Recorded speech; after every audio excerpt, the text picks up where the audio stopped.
Hello दोस्तों, मैं आपका अमन सर। मैं आपके लिए एक्सेल में इस बार एक नया फंक्शन आपके लिए लेके आया हूँ। इस फंक्शन की मदद से हम एक्सेल में ये समझ पाएंगे कि किस तरीके से एसेट्स पर डेप्रिसिएशन कैलकुलेट किया जाता है। इसका मैं चार फॉर्मूले के तरीके से आपको समझाऊंगा। हाँ, आशा करता हूँ आपको ये मेरी वीडियो और वीडियो की तरीके से पसंद आएगी।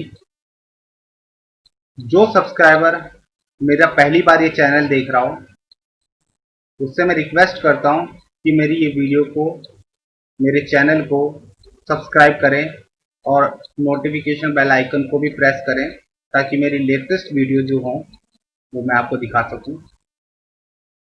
आइए दोस्तों, अब हम अपने आज की शीट के बारे में समझते हैं। देखिए, बड़ी बड़ी इंडस्ट्री में या हमारी खुद की एसेट्स में हम कोई सामान खरीदते हैं तो उस पर ईयरली एक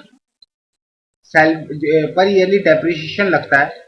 उस डेप्रिसिएशन को किस तरीके से कैलकुलेट किया जाए और वो किस तरीके से कैलकुलेट किया जाता है।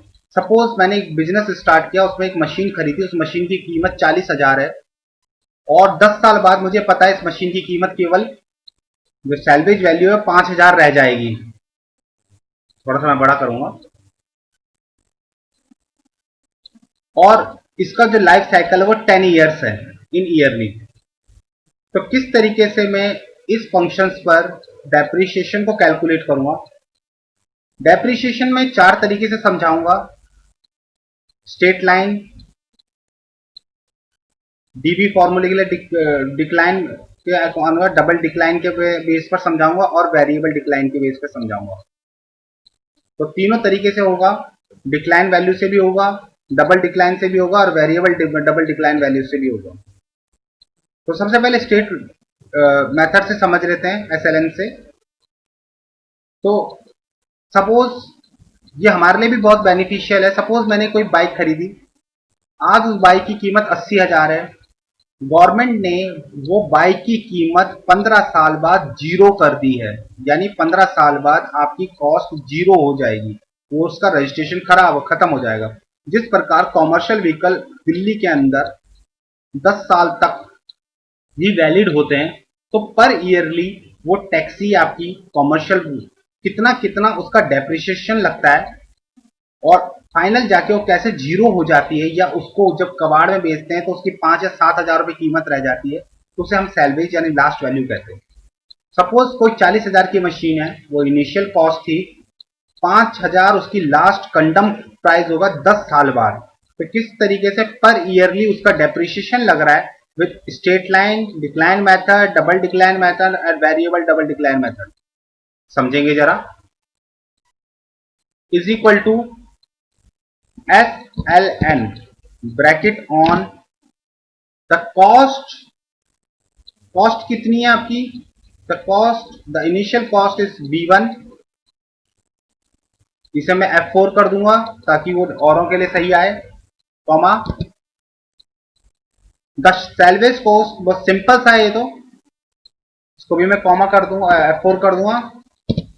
और लाइफ 10, इसको भी F4 कर दूंगा।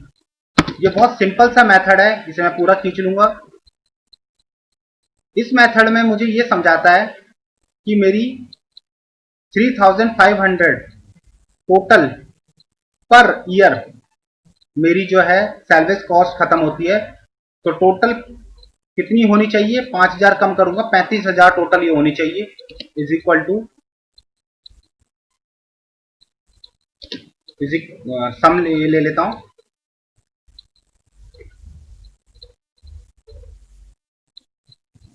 ऑटो सम।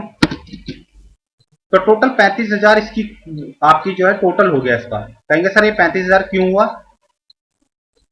35,000 इसलिए हुआ क्योंकि इसकी टोटल कीमत 40,000 थी। आज 10 साल बाद इसकी कीमत 5,000, यानी कबाड़ में जो जाएगा वो 5,000 सैलवेज कीमत रहेगी। तो यानी 35,000 किस किस साल में कैसे कैसे खत्म हुआ। ये स्ट्रेट लाइन मेथड है। इसने हर महीने, इसने ये माना हर साल आपका जो है 3,500 रुपए यानी 3,500 रुपए हर पर ईयर आप इसका यूज करते हैं, इस पर डेप्रिसिएशन लगाते हैं। ये तो सिंपल मेथड है और पूरा साल भर के बाद टोटल जो होता है वो 35,000 आपका बनता है। अब डिक्लाइन बैलेंस आता है आपका।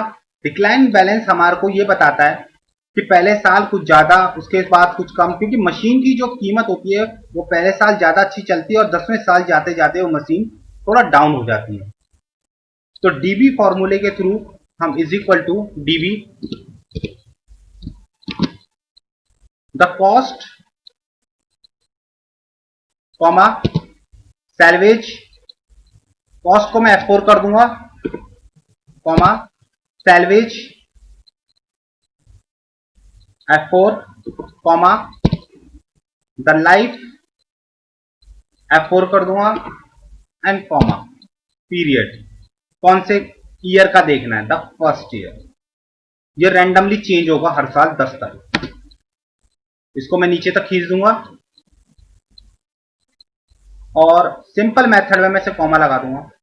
तो देखिए पहले साल मशीन अच्छा काम किया क्योंकि मशीन नई थी, और धीरे धीरे जैसे वो बूढ़ी होती चली गई वो उसकी कीमत हम कम मांगते चले गए। उसको भी ऑटो सम करके आपके सामने इसका आंसर दिखा दूंगा। तो अप्रॉक्स 35,000 15 रुपए 16 रुपए अप्रॉक्स ये आता है। ये डबल डिक्लाइन मेथड होता है, ये डिक्लाइन बैलेंस से भी डबल होता है। इस मेथड को भी हम कैलकुलेट करते हैं is equal to double B bracket on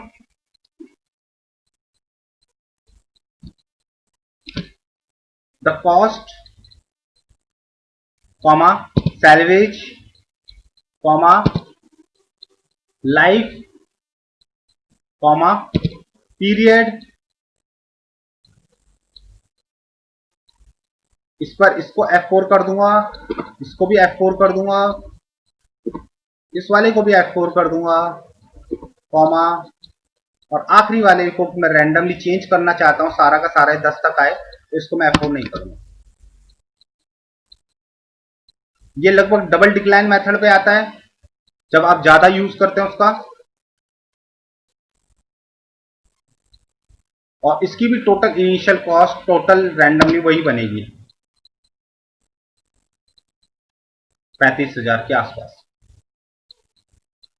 next होता है VDB variable double decline method. ये भी डबल डिक्लाइन मेथड जैसा ही होता है बट ये वेरिएबल डिक्लाइन मेथड होता है।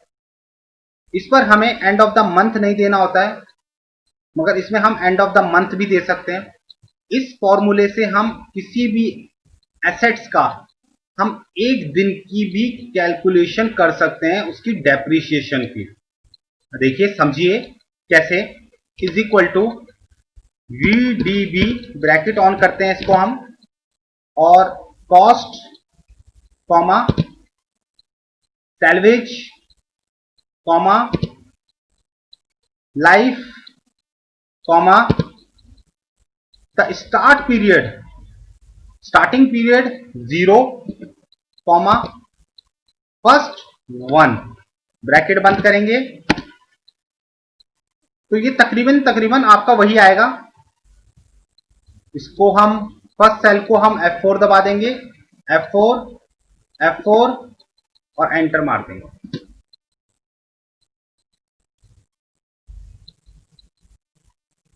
अब हम इसको आगे खींचेंगे, कहेंगे सर ये तो लगभग 8,000 सब में आ गया, तो अगर हम 10 से काउंट करें 80,000 हो गया। यस बिल्कुल सही बोल रहे हैं आप। मगर देखिए पहला साल जो था वो 0 और 1 था, जो दूसरा साल था वो 1 और सेकंड था। हर में इसी तरीके से चेंज करते रहना पड़ेगा हमें। फिर ये सेकंड और थर्ड था,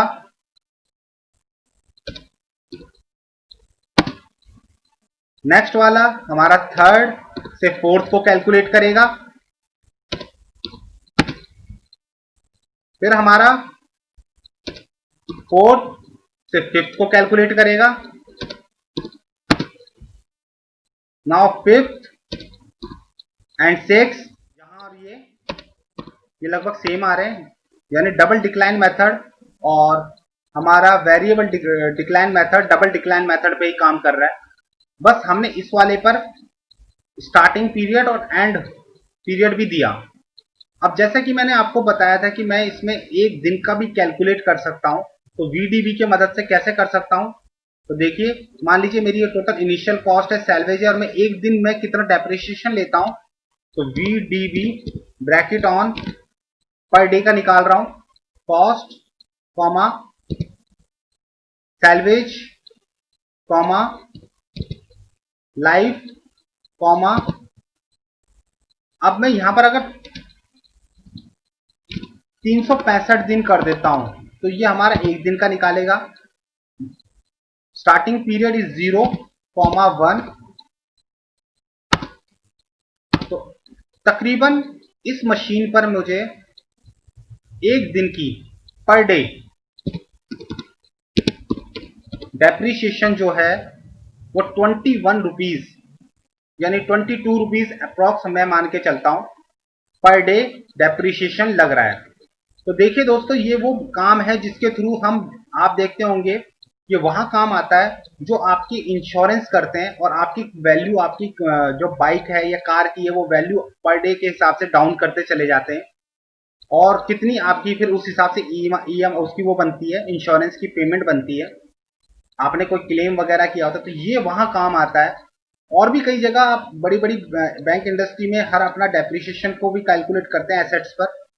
मान लीजिए आज मैंने मशीन खरीदी, 10 साल बाद वो मशीन खत्म हो जाएगी, खराब हो जाएगी, तो पर ईयरली मैंने कितना कितना उसका यूज किया, उसकी प्रोडक्शन कैसी रही, ये वहां काम आता है।